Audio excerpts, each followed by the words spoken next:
Кенен болгон 12,5 сотық жер аянтында жайгашкан бышкан кирпичтен тургузулган 2 кабаттуу үй шашылыш түрдө сатууга чыкты туугандар. Толук түрдө бүт элек. Алсаңыздар өзүңүздөргө жаккандай кылып ремонт кылып бүтүрүп алсаңыздар болот туугандар. Эң негизгиси бардык документтери так таза колдо, анан суу свети тартылган, анан туугандар мечит, мектеп, бала бакчага дагы жакын жайгашкан. Бул жер кайсыл жерде дегендер үчүн Константиновка айыл болуп калат. Бул дареге келүү үчүн сиздер Объездный Алматинкадан түп-түз Кордайды көздөй келе жатканда эң акыркы светофордон мечиттин жанынан сол тарапка Свердлова көчөсү менен бурулуп түп-түз ушул чоң жол менен эле келсеңиздер, улаандысы Первомайский болуп калат.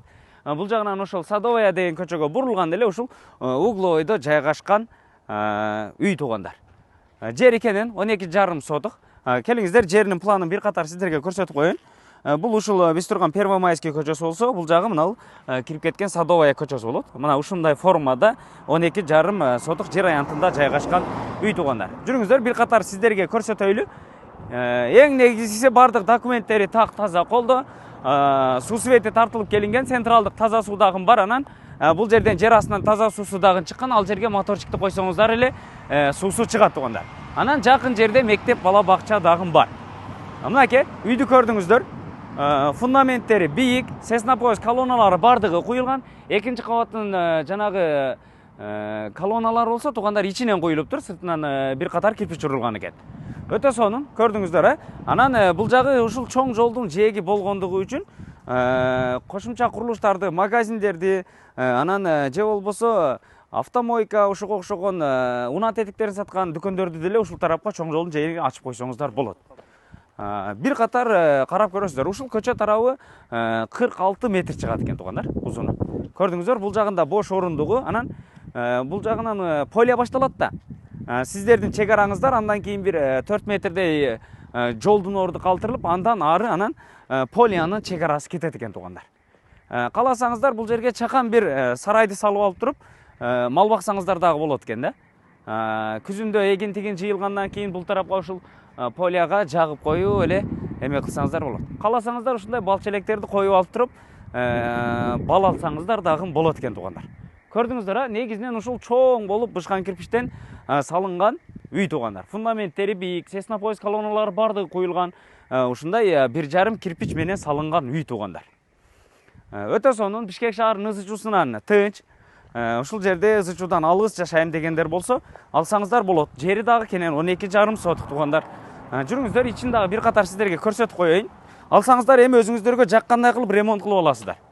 Бул жерге кире бериш жайына бир лестницаны бетондон жасасаңыздар, киргенде эле бул жер кенен болгон холл болот экен да. Өтө кенен экен. Бул жагынан 2 чоң терезенин орду калтырылган. Анан экинчи кабатка чыккан лестницанын орду ушул жерден болуп калат экен. Анан бул жагында 2 бөлмө бар экен. Бул жагы кенен болгон бир ашкана бөлмө кылып коесуздарбы, же салып олтура турган бөлмө кыласыздарбы? Анан бул жерден ушул колонналардын тушунан перегородка бөлүнөт экен. Анан бул жактара болсо дагы бир бөлмө болот экен туугандар. Көрдүңүздөр, жалпысынан 2-3 бөлмө болуп калат экен. Биринчи кабаты. Экинчи кабатын көрсөтөйүн, жүрүңүздөр. Экинчи кабатка ушул жерден лестница менен эле чыксаңыздар, бул тарабы кенен болот экен. Көрдүңүздөр. Экинчи кабаттын холлу болуп калат экен. Анан туугандар, бул жагы болсо 3кө бөлүнөт экен. Сиздер эми келгичеңиздер азыр 1-2 күндө усталар келип туруп иштейт экен, бул жерде бөлөт экен да. Биринчи бөлмө ушул жерден болуп калат экен, бул жак тарабы. Өзүнчө анан бул жагынан болсо жуунуучу бөлмөсү ушул бөлмөнүн көзүнчө болот экен да, мастер спальня болот экен бул жер. Анан бул жагы болсо бул жерден бөлүнүп туруп, примерно ушул жерден дагы бир бөлүнөт экен, орто детский бөлмө болот экен туугандар. Анан бул жак тарабы болсо дагы бир чоң спальный бөлмөсү болот экен. Көрдүңүздөр, эми ким алса деле, же может сиздер алганга чейин бөлүп даярдап коем деди, бардыгын ушул жерде перегородкаларын. Анан бул жердики болсо жанагы мастер спальныйдын жуунуучу бөлмөсү болсо бул жак тарабы. Анан бул жагы болсо общий жуунуучу бөлмө болот экен да туугандар. Мына ушундай 12,5 сотық жер аянтында жайгашкан ушул сиздер көргөн толук бүт элек бышкан кирпичтен салынган үй шашылыш түрдө $115,000 кеми бар деп сатууга чыкты туугандар. Анан бул Константиновка айылы болуп калат. Жеринин формасын көрдүңүздөр, туугандар. Эсин номерин экранга калтырып койдук. Түз эле чалып байланышып, эгерде ушул жер жаккан болсо, баалашып алсаңыздар болот туугандар.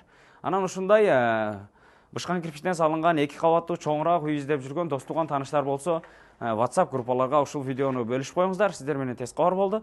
Жакшы ой пикириңиздерди калтырып, лайктан басып коюңуздар.